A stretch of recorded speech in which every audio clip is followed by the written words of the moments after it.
Hi friends, welcome to the UPSC PCS forum. आज हम महाजनपदस का जो मगधा अंपायर था उसके बारे में हम पढ़ेंगे एनसीईआरटी एमसीक्यू सीरीज में। और इसके पहले मैं आपको बोलूँगी, प्लीज़ फ्रेंड्स, अगर आपने चैनल को शेयर एंड सब्सक्राइब नहीं किया है तो चैनल को ज़रूर शेयर एंड सब्सक्राइब करें। कमेंट सेक्शन में बताना ना भूलें। स्टार्ट करते हैं 27 नंबर क्वेश्चन से। Who among the following would not contemporary of Bimbisara.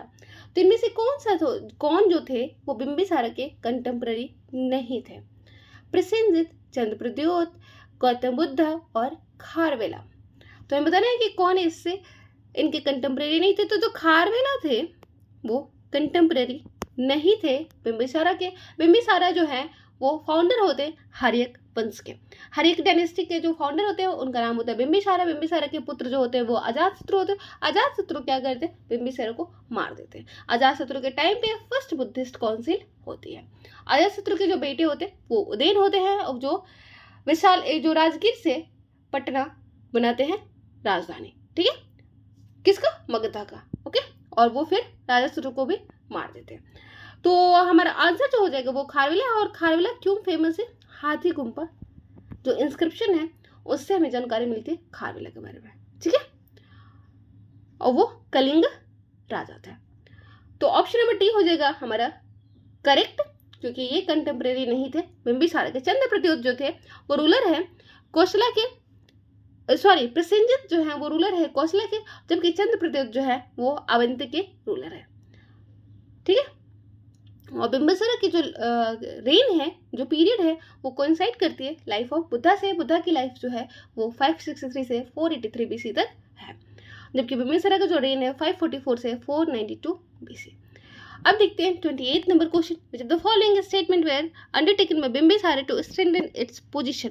तो कौन सा जो है स्टेप लिया गया था बिंबिसारा के द्वारा अपने स्टेटस को स्ट्रेंथन करने के लिए, अपने पोजीशन को स्ट्रेंथन करने के लिए?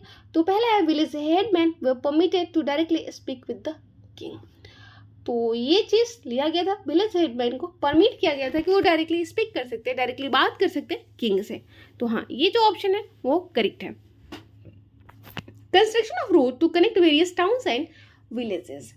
तो रोड्स का कनेक्टिविटी को प्रमोट करने के लिए रोड्स को कंस्ट्रक्ट करवाया है। ठीक है, sent embassies to contemporary kings. तो ये भी सही है, ऑप्शन नंबर डी हो जाता है हमारा करेक्ट। ये तीनों ही जो स्टेप है वो लिए गए थे किसके द्वारा? बिंबिसारा के द्वारा। बिंबिसारा है जो रूल करते हैं कहाँ पे? मगधा में। और हर्यक डायनेस्टी के वो फाउंडर भी होते हैं। He was helped by his council of adviser. तो काउंसिल ऑफ एडवाइजर के द्वारा वो हेल्प किए जाते हैं। वो परमिट करते हैं हेडमैन को, विलेज हेडमैन को, उनसे डायरेक्टली बात करने के लिए, क्योंकि वो चाहते हैं कि वो जाने के पीपल्स को क्या चाहिए। ठीक है, if any of his officer did not work well, और उसमें पनिशमेंट की ये थी, ऑप्शन थी कि अगर कोई भी जो उनका ऑफिसर्स है वो प्रॉपरली वर्क नहीं करता है तो वहाँ पे जो पनिशमेंट थी उसका भी प्रोविजन था। कनेक्टिविटी को प्रमोट करने के लिए उन्होंने बनवाया था बहुत सारे रोड्स को, ठीक है, और ब्रिजेस को। और वो मेंटेन करना चाहते थे फ्रेंडली रिलेशन जो आसपास के जो रूलर्स थे, जो किंगडम्स थे, एक्सेप्ट अंगा रीजन। ठीक है, एंड सेंट इज और एम्बेसडर को सेंड करते हैं फ्रेंडली रिलेशन को मेंटेन करने के लिए। ठीक है, और बिंबिसारा को मर्डर हो जाता है उनके पुत्र अजातशत्रु के द्वारा। 29 नंबर क्वेश्चन देखते हैं। जीवक the famous physician of the time of Mahatma Buddha was associated with the court. तो जीवक जो थे वो किसके कोर्ट से एसोसिएटेड थे? तो जीवक जो है वो फेमस फिजिशियन रहे हैं महात्मा बुद्धा के पीरियड में, महात्मा बुद्धा के कंटेम्परेरी, और वो एसोसिएटेड थे बिंबिसारा के कोर्ट से। ठीक है, बिंबिसारा सेंड करते हैं रॉयल फिजिशियन जीविका को हेल्प करने के लिए अवंती के जो किंग होते हैं चंद्रप्रद्योत महासेन को, जिनको हो जाता है जॉन्डिस। ठीक है, they were fierce rival but later became friends known win their larger interest. जो अवंती के जो राजा होते हैं चंद्रप्रद्योत और बिंबिसारा, ये दोनों ही एक दूसरे के राइवल होते हैं, लेकिन बाद में ये दोस्त बन जाते हैं अपने अपने इंटरेस्ट को देखकर। तो ऑप्शन नंबर हमारा ए हो जाएगा यहाँ करेक्ट, बिंबिसारा हो जाएगा सही। 30 नंबर क्वेश्चन देखते हैं। Consider the following statement regarding reign of Bimbisara. तो बिंबिसारा का रेन के रिगार्डिंग हमें बताना है कि कौन सा स्टेटमेंट जो है वो करेक्ट है। He strengthened the position of Magadha through matrimonial alliances. उसके बाद है he conquered the territories of Anga and placed it under the viceroyalty of his son. He was succeeded by his son महापद्मन Nanda. और यहाँ पे जो क्वेश्चन है actually answer में ये बी नहीं होगा, बी जो है वो आपका इनकरेक्ट है. तो आप क्वेश्चन में कर सकते हैं कि कौन सा जो ऑप्शन जो है वो इनकरेक्ट है. तो क्योंकि उनका जो सन का नाम था वो अजातशत्रु था, महापद्मनंद तो नंदा डायनेस्टी के फाउंडर थे. नंदा डायनेस्टी वही डायनेस्टी है जिसके जो लास्ट रूलर होते हैं धनानंद, उसको हरा के चंद्रगुप्त मौर्य जो है मौर्यन डायनेस्टी का सामना करते हैं. किसकी सहायता से? जो चाणक्य होते हैं जिनका नाम विष्णुगुप्त और कौटिल्य होते हैं, उनकी सहायता से वो स्टेब्लिश करते हैं किसको? मौर्यन डायनेस्टी को. तो ऑप्शन जो थर्ड है, जो स्टेटमेंट थर्ड है वो इनकरेक्ट हो जाता है और यहाँ पे इनकरेक्ट ऑप्शन ही पूछा जा रहा है तो हमारा बी हो जाएगा. जबकि वो अपनी पोजीशन को स्ट्रेंथन करने के लिए क्या करते हैं? मैट्रिमोनियल अलायंस करते हैं. दूसरा है वो टेरिटरीज को कनकोड करते हैं, जैसे कि अंगा है और इसको अपने बेटे के वाइसरॉयल्टी के अंदर रखते हैं. मैंने पिछले क्वेश्चन में बताया आपको कि वो जो अलग अलग टेरिटरीज थी, अलग अलग जो राजास थे, उनसे फ्रेंडली रिलेशन मेंटेन करने के लिए एम्बेसी को मतलब भेजा करते थे, सिर्फ अंगा को छोड़ के. तो अंगा को उन्होंने कनकोड किया था. तो ऑप्शन नंबर जो सेकंड है, जो स्टेटमेंट सेकंड है वो भी आपका सही है. तो फर्स्ट एंड सेकंड दोनों ही सही है. थर्ड ऑप्शन जो है, थर्ड स्टेटमेंट जो है वो करेक्ट है, इसलिए हमारा ऑप्शन बी जो हो जाएगा वो सही हो जाएगा. यहाँ पे कर लेंगे आप करेक्ट की जगह इनकरेक्ट ऑप्शंस. ठीक है. 31st नंबर क्वेश्चन देखते हैं. Identify the ruler of Magadha empire with the help of statement given below. तो जो स्टेटमेंट दिया है उसके रिगार्डिंग हमें आइडेंटिफाई करना है कि किसके बारे में ये कहा जा रहा है. He killed his father and seized the throne for himself. Throughout his reign, he followed the aggressive policy of expansion. Under his reign, the Magadha capital Rajgir was fortified. तो ये जो स्टेटमेंट दिया हुआ है ये तीनों है. अभी मैंने बताया कि हरियंका डायनेस्टी के जो फाउंडर थे बिम्बिसारा की जो हत्या कर देते थे उनके पुत्र किसके द्वारा? ये अजातशत्रु के द्वारा. ठीक है. तो इसमें कहा जाए अजातशत्रु को, वैसे तो अजातशत्रु को भी हत्या कर देते उनके पुत्र उदयन के द्वारा, लेकिन जो मगध जो कैपिटल है उसको फोर्टिफाइड जो किया जाता है वो अजातशत्रु के पीरियड में ही किया जाता है. इसलिए हमारा ऑप्शन जो हो जाएगा वो सी हो जाएगा, ऑप्शन नंबर थर्ड हो जाएगा, यानी अजातशत्रु हो जाएंगे.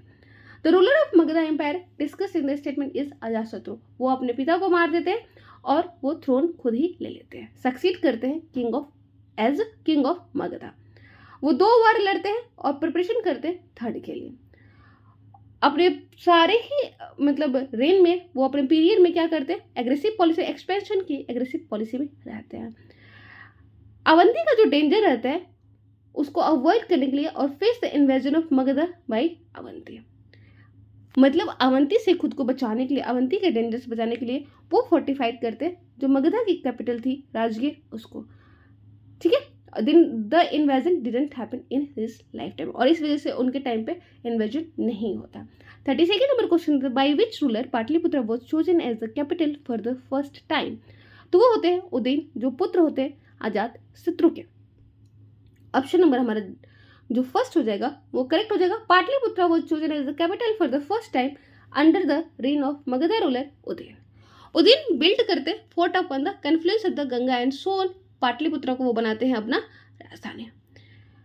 पटना को वो राजधानी क्यों बनाते हैं? क्योंकि पटना जो है वो सेंटर में रहता है मगध किंगडम का, which now extend from Himalayas in the north to the Chhota मतलब नागपुर का जो हिल्स है इन द साउथ, यहाँ तक उसका एक्सपेंशन हुआ करता था. और जो मगध रूलर था उनका एक्सपेंशन यहाँ था हिमालय से लेकर छोटा नागपुर तक, और इसके बीच में सेंटर में पड़ता था Pataliputra.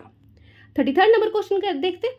Name the minister of Ajatashatru who was successful in sowing the seed of dissension in the rank of Lichavi of Vaishalis and enabled the Ajatashatru to conquer the republic. तो वो कौन सा मिनिस्टर था अजातशत्रु का जिसने डिसेंशन का जो बीज बोया था वैशाली के रैंक पर और इनेबल किया था अजातशत्रु को कनकर करने के लिए इस रिपब्लिक को. जो आपको पता है कि जो वैशाली थी, जो लिच्छवी थी, वो क्या थी? वो एक रिपब्लिक थी. ठीक. महाजनपद 2 टाइप के थे. एक मोनार्किकल था जो डायरेक्ट रूलिंग होता था राजा के द्वारा, दूसरा था गना और संगा. तो ये क्या करते थे? ये बहुत सारे राजास के द्वारा यहाँ पे कलेक्टिव रूप से रूलिंग होता था। तो वरस्कर जो थे वो एबल मिनिस्टर थे किनके, अजातशत्रु के, और वही हेल्प करते हैं वैशाली को कनकर करने में, किसके द्वारा, अजातशत्रु को। तो ऑप्शन नंबर हमारा ए हो जाएगा करेक्ट। चाणक्य आपको पता है किसके टाइम पे थे, मौर्यन अंपायर्स के टाइम पे। 34th नंबर क्वेश्चन लिखते हैं, the rulers of which of the following dynasty were successful in destruction of power of Avanti. तो अवंती के पावर को डिस्ट्रक्शन में कौन सा जो रूलर डायनेस्टीज थी वो सक्सेसफुल रही है, तो वो है शिशुनागा डायनेस्टी। शिशुनाग जो डायनेस्टी थी वो सक्सेसफुल हो जाती है डिस्ट्रक्शन ऑफ अवंती। उदयन जो होता है वो हर्यंका डायनेस्टी का होता है। Udayan of Haryanka dynasty was succeeded by Shishunaga. तो हर्यंका डायनेस्टी को शिशुनागा डायनेस्टी जो है वो क्या करती है, सक्सीड करती है। They were successful in destroying the power of Avanti which is capital Ujjain. हमने देखा था कि अवंती की जो राजधानी होती है वो कहाँ होती है, उज्जैन में। और यहाँ से अवंती जो हो जाता है वो पार्ट बन जाता है मगधा एम्पायर का, और कब तक रहता है, मौर्यन रूलिंग तक। 35th नंबर क्वेश्चन देखते हैं, identify the ruler of Magadha empire with the help of the statement given below. तो इसमें भी हमें बताना है कि इसमें कौन से मगधा एम्पायर के बारे में डिस्कस किया जा रहा है। He adopted the title of Ekrat the sole monarch. He acquired territories of Kalinga and Kosalas. He brought an image of Jina from the Kalinga at a victory trophy. तो हमें पता नहीं कौन सा किसके बारे में ये डिस्कस किया जा रहा है। तो एकराट की जो उपाधि दी जाती है, एकराट का मतलब सोल मोनार्क, वो धारण करता है महापद्मनंदा। महापद्मनंदा जो होता है वो फाउंडर होते हैं नंदा डायनेस्टी का, ठीक है, 4th सेंचुरी BC में। और इसको कहा जाता है most powerful ruler of Magadha empire. He after defeating and uprooting, ये किसको डिफीट करते हैं, अपरूट करते हैं, क्षत्रिय किंग को, और टाइटल धारण करते हैं एकराट, मतलब होता है सोल मोनार्क। इसी करेन में क्या होता है कि जो कलिंगा और कोशला होता है उसको एनेक्स कर लिया जाता है और उसको बना दिया जाता है पार्ट मगधा का। After defeating the ruler of Kalinga, वो इमेज लाते हैं किसका, जीना का, from the Kalinga as a victory trophy. 36 number question देखते हैं, match of the following list correctly and choose the correct code. तो किंग और एसोसिएटेड विथ, हमें बताना है कि कौन सा करेक्टली मैच्ड है एक दूसरे से। Bimbisara, Ajatashatru, Chandrapradyot, Mahasena, Mahapadmananda. Bimbisara married with Lichchhavi princess of Vaishali. Ajatashatru annex the republic of Vaishali. Chandrapradyot Mahasena king of Avanti and Mahapadma the most powerful ruler of Magadha. अभी हमने जस्ट देखा कि मोस्ट पावरफुल रूलर जो था मगधा का वो महापद्मनंदा था, जिसने एकराट की उपाधि भी धारण की थी। तो डी का हो जाएगा 4। डी का 4 होते ही हमारा ऑप्शन जो होता है फर्स्ट करेक्ट हो जाता है। चंद्रप्रद्योत महाशय था वो किंग ऑफ अवंती था, ठीक है, चंद्रप्रद्योत किंग ऑफ अवंती था। अजातशत्रु जो है वो एनेक्स कर देता है रिपब्लिक को, जबकि अजातशत्रु के जो पिता होते हैं बिंबिसारा, वो मैरिज करते हैं लिच्छवी प्रिंसेस ऑफ वैशाली से, जबकि अजातशत्रु बिना रिश्तों को मेंटेन किए हुए वो रिपब्लिक ऑफ वैशाली को क्या कर लेता है, एनेक्स कर लेता है। 1 2 3 जो ऑप्शन हो जाएगा हमारा करेक्ट हो जाएगा। बिंबिसारा की 3 वाइफ होती हैं और उनके सेकेंड वाइफ जो होती हैं चेल्लना, वो होती हैं लिच्छवी प्रिंसेस, और जिन्होंने जन्म दिया था किसको, अजातशत्रु को। फिर भी अजातशत्रु रिश्तों को नॉन मेंटेन करते हुए और क्या करते हैं, वो वैशाली को एनेक्स कर लेते हैं। चंद्रप्रद्योत महासेना किंग होते हैं उज्जैन के, और उनकी कैपिटल होती है, उज्जैन की कैपिटल क्या होती है, सॉरी अवंती की किंग होते हैं, और अवंती की कैपिटल होती है उज्जैन बिंबिसारा के टाइम पे, और दोनों एक दूसरे के राइवल होते हैं, बाद में वो फ्रेंड हो जाते हैं। Mahapadmananda was the most powerful ruler of Magadha, और वो कलिंग और कौशल को एड कर लेते हैं किसमें, मगधा एम्पायर में। 37th नंबर क्वेश्चन देखते हैं, with reference to the rise of Magadha as the most powerful among all the Mahajanapadas, which of the following statement are correct. तो कौन सा स्टेटमेंट जो है वो करेक्ट है मगधा के राइज के regarding. The first capital of Magadha Rajgir was located at strategic point. Incorrect हमें बताना है। Magadha was the first to use elephant on a large scale in its war against its neighbors. The ruler of Magadha Empire enjoyed patronage of the Brahmanas. तो हमें बताना है कि इनमें से कौन सा जो ऑप्शन है वो करेक्ट है। ऑप्शन जब नंबर जो है फर्स्ट, जो स्टेटमेंट फर्स्ट और सेकंड है वो दोनों ही करेक्ट है, जबकि थर्ड जो है वो इनकरेक्ट है। तो हमारा ऑप्शन डी जो हो जाता है वो सही हो जाता है, क्योंकि मगधा जो है were seen in low esteem by. तो मगधा जो एम्पायर होता है, जैसे कि आपको पता है कि जो मौर्यन डायनेस्टी होती है, तो मौर्यन डायनेस्टी के जो रूलर होते हैं चंद्रगुप्त, तो माना जाता है कि वो क्षत्रिय नहीं थे, वो वैश्य थे, ठीक है। तो वो ब्राह्मण तो नहीं थे, बट और उनको ब्राह्मण जो मगध एम्पायर के जो भी एम्पायर हुआ करते थे उनका जो स्टीम था वो ब्राह्मणों की नज़र में लो हुआ करता था, बट उनको कोई ग्रेट एम्पायर बनने से नहीं रोक पाया। तो थर्ड जो है वो ब्राह्मणों का पैट्रोनज एंजॉय नहीं करते थे, ठीक है। 1 और 2 जो हो जाता है हमारा करेक्ट हो जाता है। 39 नंबर क्वेश्चन देखते हैं, नहीं 38 नंबर क्वेश्चन देखते हैं। The capital of Magadha Empire, Patliputra was called water fort, that means जल Durga, as it was surrounded by।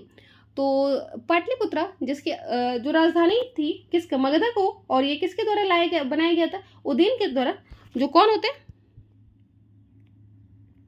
हरेनगढ़ and Ajatashatru का पुत्र होता है। तो वो पाटलिपुत्र को बनाते हैं अपना राजधानी।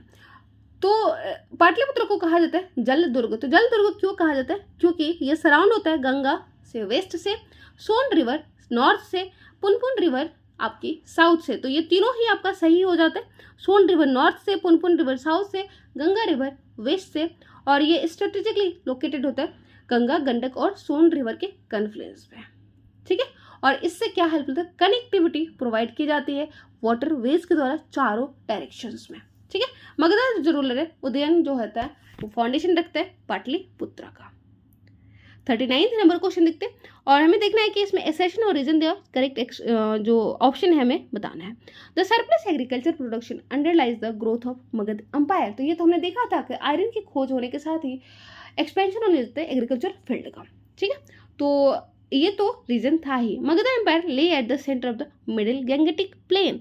तो ये भी सही है, गैंगेटिक प्लेन था तो वहाँ के जो सोइल थी वो काफ़ी फर्टाइल थी, तो एग्रीकल्चर प्रोडक्शन भी था अपने पिक पे। तो दोनों ही ऑप्शन एक दूसरे को करेक्ट एक्सप्लेन करते, रीजन जो है वो करेक्ट एक्सप्लेनेशन बताता है एसेशन को, इसलिए हमारा ऑप्शन जो हो जाएगा ए जो हो जाएगा वो करेक्ट हो जाएगा। Both A and R true and reason is the correct explanation of A, क्योंकि एरिया ऑफ मगध जो था वो लोकेटेड था मिडिल गैंगेटिक प्लेन्स में, और जो कि मोर गैंगेटिक मतलब मोर प्रोडक्टिव फर्टाइल रीजन है, फर्टाइल सोइल वहाँ मिलेगी, ठीक है, then the areas of the west of Allahabad. और ये क्या करते हैं, जो किंग होते हैं in the form of tax, और यहाँ से उनका सोर्स क्या हो जाता है, टैक्स, जो एग्रीकल्चर टैक्स लिया जाता था 1/6 जिसको भागा कहा जाता था, वो इनका इंपॉर्टेंट रेवेन्यू सोर्स हो जाता है, ठीक है, मगधा एम्पायर का। अब हम देखेंगे ईरानियन और मैसेडोनियन इन्वेजन को। तो with reference to the Iranian invasion of India in 6th century BC, which of the following statement are correct. तो कौन सा स्टेटमेंट जो है करेक्ट है इरानियन इन्वेजन के रिगार्डिंग 6th century BC में। The Achaemenian ruler of Iran conquered parts of the Punjab in 516 BC। Second है they introduced Kharosthi script in India। Iranian rulers came to be known about the great wealth of India from the Greeks। तो हमें बताना है कि कौन कौन सा जो ऑप्शन है यहाँ पे करेक्ट है। तो ऑप्शन 1 और जो 2 है वो करेक्ट है, क्योंकि वो इंट्रोड्यूस करते खरोस्टी स्क्रिप्ट को। खरोस्टी स्क्रिप्ट को लिखा जाता था राइट से लेफ्ट लिखा जाता था। खरोस्टी स्क्रिप्ट को एक्मेनियन रूलर जो था ईरान का वो कन्वर्ट करता है पंजाब को इन 516 BC को। तो ऑप्शन नंबर जो हमारा 1 मतलब स्टेटमेंट जो है 1 और 2 सही हो जाता है, और ऑप्शन नंबर हमारा 1 जो हो जाता है वो करेक्ट हो जाता है। इरानियन इन्वेजन होता है 6th century BC में। एक्मेनियन रूलर करता है Darius by taking advantage of political. आपको पता है कि हमारे इंडिया में सबसे ज़्यादा इशू रहा है पॉलिटिकल डिसयूनिटी, और इसी वजह से कॉलोनियलिज्म, बाहर से लोग आकर इंडिया में बस जाते थे, क्योंकि पॉलिटिकल डिसयूनिटी, अगर पॉलिटिकल यूनिटी होती तो कभी ऐसा होता ही नहीं कि हम कभी कॉलोनियल कंट्री बनते। On the north western frontier conquered करते हैं वो पंजाब के कुछ रीजन को 516 BC में। It constituted the 28th province of Iran empire, और उसको बना लेते हैं 28th प्रोविंस ईरानियन एम्पायर का। और वहाँ पे वो रूल करते हैं 200 साल तक, बेनिफिशियल होते हैं ट्रेड और कॉमर्स में। इंट्रोड्यूस करते हैं वो खरोस्टी स्क्रिप्ट को, ठीक है, जिसका इन्फ्लुएंस हमें देखने को मिलता है मौर्यन स्कल्पचर में, मौर्यन इंस्क्रिप्शंस में। जो ग्रीक होते हैं वो जानते हैं ईरानियन रूलर से ग्रेट वेल्थ के बारे में, ना कि ईरानियन जो है वो जानते हैं ग्रीस से, ठीक है। तो इसीलिए जो हमारा स्टेटमेंट 3rd है वो इनकरेक्ट हो जाता है। ऑप्शन नंबर 1 और 2 जो होता है वो करेक्ट हो जाता है। 41st नंबर क्वेश्चन देखते हैं, the following dynasty was ruling over north India at the time of Alexander invasions. तो जैसे ही अलेक्जेंडर का इन्वेजन होता है, उस टाइम पे इंडिया में कौन सी रूलिंग डायनेस्टी हुआ करती थी अलेक्जेंडर इन्वेजन के टाइम पे? तो वो थी नंदा डायनेस्टी का जो लास्ट रूलर थे धनानंदा, वो उस टाइम पे रूल कर रहे थे। और आपको पता है धनानंदा को ही हरा के कौन बनता है, मौर्यन एम्पायर की डायनेस्टी, मौर्यन एम्पायर फॉर्मेशन होता है, उसका फाउंडर बनते हैं चंद्रगुप्त मौर्य। तो ऑप्शन नंबर ए हो जाएगा correct. Nanda dynasty was the ruling over north India जब अलेक्जेंडर इन्वेड करते हैं। अलेक्जेंडर जो होता है वो ग्रीक रूलर होता है जो इन्वेड करता है इंडिया में 326 बीसी में, और वो इंटर करता है खाइबर पास के द्वारा। धनानंदा उस टाइम रूल कर रहा होता है नंदा डायनेस्टी को, और धनानंदा से भी ज्यादा, मतलब धनानंदा के पास क्या था उस टाइम पे, स्ट्रॉन्ग, मतलब स्ट्रॉन्ग आर्मी थी जो कि रिपल्स कर देती है अलेक्जेंडर की जो मोटिव होती है वो इन्वेड करने की इंडिया में। ठीक है, 42 नंबर क्वेश्चन देते हैं। The Macedonian ruler of Alexander invaded India in 4th century BC. He was tempted to invade India because. तो जो मैसिडोनियन रूलर होता है अलेक्जेंडर, वो इन्वेड करते हैं इंडिया में 4th century BC, मतलब 326 BC में, और वो टेम्प्टेड होता है इन्वेड करने के लिए इंडिया को। क्यों? Herodotus and other Greek writers had written about fabulous wealth of India. He possessed a strong passion for geographical inquiry and natural history. Absence of any strong state in the northwestern part of the Indian subcontinent. तो हमने अभी just देखा कि absence था north western part में, क्या था, strong state का, डिसयूनिटी, पॉलिटिकल डिसयूनिटी वहाँ पे बहुत ज़्यादा हुआ करती थी। वो उसके पास स्ट्रॉन्ग पैशन था जोग्राफिकल इंक्वायरी और नेचुरल हिस्ट्री के लिए, ये भी सही है। हेरोडोटस और ग्रीक राइटर्स जो होते हैं उन्होंने काफ़ी अच्छा लिखा हुआ था इंडिया के बारे में कि इंडिया काफ़ी सोने की चिड़िया है, फैबुलस वेल्थ है। तो ये तीनों ही कारण है, इसलिए ऑप्शन नंबर जो डी हो जाएगा वो करेक्ट हो जाएगा। अलेक्जेंडर को टेम्प्ट करने के लिए, इन्वेड करने के लिए इंडिया में फ्रॉम ईरान अलेक्जेंडर जो होता है मार्च करते हैं इंडिया में, इंडिया के वो जो वेल्थ होता है उससे अट्रैक्ट हो गया। हेरोडोटस जिसको फादर ऑफ हिस्ट्री भी कहा जाता है, और दूसरे जो ग्रीक राइटर्स होते हैं वो इंडिया को फैबुलस लैंड बोलते हैं, और जो कि अलेक्जेंडर को इसमें मोह में डाल देता है, टेम्प्टेड कर देता है इंडिया को इन्वेड करने के लिए। अलेक्जेंडर जो होता है उसका स्ट्रॉन्ग पैशन होता है क्या, ज्योग्राफिकल इंक्वायरी और नेचुरल हिस्ट्री का, और वो he had heard that Caspian से जो है continued on the eastern side of India, और मिथिकल एक्सपर्ट से भी वो इंस्पायर्ड होता है, past कनकरर whom he wanted to emulate and serve। तो जो भी पास्ट कनकरर उनसे भी वो काफ़ी नकल करता है और वो उनको उनसे ज़्यादा कन्वर्ट करना चाहता है। पॉलिटिकल कंडीशन इंडिया का बेकार रहता है नॉर्थ वेस्टर्न पार्ट का, और ये सब मिलके ये सारी चीज़ें अलेक्जेंडर को टेम्प्ट करती है इंडिया में इन्वेड करने के लिए। 43rd नंबर क्वेश्चन देखते हैं। Consider the following statement regarding Alexander invasion of India. The ruler of Takshashila Ambi put forth a strong resistance against Alexander. The strongest resistance against Alexander in India came from Porus, whose bravery and courage greatly impressed Alexander. His army refused to enter India beyond the Beas River as they feared to the strong army of Nanda Empire in Gangetic Valley. तो कौन सा जो option है वो incorrect है। तो जो तक्षशिला के जो रूलर होते हैं वो आम्बी, वो इजीली क्या करते हैं, इजीली सरेंडर कर देते हैं। तो ऑब्वियसली स्ट्रॉन्ग रेजिस्टेंस वहाँ से हमें देखने को नहीं मिलता है। ऑप्शन जो हमारा स्टेटमेंट जो फर्स्ट है वो इनकरेक्ट हो जाता है, और स्टेटमेंट फर्स्ट जैसे ही इनकरेक्ट होता है तो हमारा ऑप्शन जो है, अब हम देखते हैं सेकेंड जो स्टेटमेंट है, the strongest resistance against Alexander India came from Porus. हाँ, पोरस से बहुत ज़्यादा स्ट्रॉन्गेस्ट रेजिस्टेंस मिलता है किसको, अलेक्जेंडर को, और उसकी ब्रेवरी से अलेक्जेंडर जो है वो काफ़ी इम्प्रेस हो जाते हैं। जो अलेक्जेंडर की जो आर्मी रहती है वो रिफ्यूज कर देती है, मना कर देती है ब्यास रिवर के, आपको पता है इंडस, चिनाब, रावी, ब्यास, सतलज, रावी, ब्यास, सतलज। तो इंडस, झेलम, चिनाब, रावी, ब्यास, सतलज। तो ब्यास रिवर के बाद जो अलेक्जेंडर की जो आर्मी होती है वो आने से मना कर देती है। कहाँ पे, गैंगेटिक वैली में, क्योंकि वो सुना जाता है कि जो मगधन एम्पायर है उनके पास बहुत लार्ज स्ट्रॉन्ग फोर्स आर्मी है। ठीक है, तो इसलिए हमारा जो ऑप्शन हो जाता है 1 जो हो जाता है वो इनकरेक्ट हो जाता है, मतलब ऑप्शन बी हमारा करेक्ट हो जाता है, स्टेटमेंट 1 इनकरेक्ट हो जाता है। 44th नंबर क्वेश्चन देखते हैं। Consider the following statement regarding effect of Alexander invasion in India. तो अलेक्जेंडर इन्वेजन के रिगार्डिंग कौन सा स्टेटमेंट जो है वो करेक्ट है? It opened of 4 distinct routes by land and sea between India and Greece. The historians and geographers who accompanied Alexander left detailed account of India in the 4th century BC. By destroying the power of petty states in northwestern, the Alexander invasion paved the way for expansion of Mauryan Empire. तो ये तीनों ही जो है वो affect पड़ता है Alexander के invasion का। ठीक है, तो ये ओपन कर देता है 4 डिस्टिंक्ट रूट को लैंड और सी से, इंडिया और ग्रीस के बीच में। हिस्ट्रियंस और जोग्राफर्स जो होते हैं जो अलेक्जेंडर के साथ आते हैं वो काफ़ी डिटेल छोड़ के जाते हैं इंडिया के बारे में 4th सेंचुरी BC का, और ये हेल्प करते हैं मौर्यन एम्पायर को एक्सपेंड करने में नॉर्थ वेस्टर्न रीजन में। तो ऑप्शन नंबर जो डी हो जाएगा आपका करेक्ट हो जाएगा, तीनों ही सही हो जाएंगे। ठीक है, तो आज के लिए इतना ही फ्रेंड्स, नेक्स्ट क्लास में हम देखेंगे कोई और चैप्टर को। Thank you so much, I hope आप लोगों को अच्छा लगा होगा। बाय।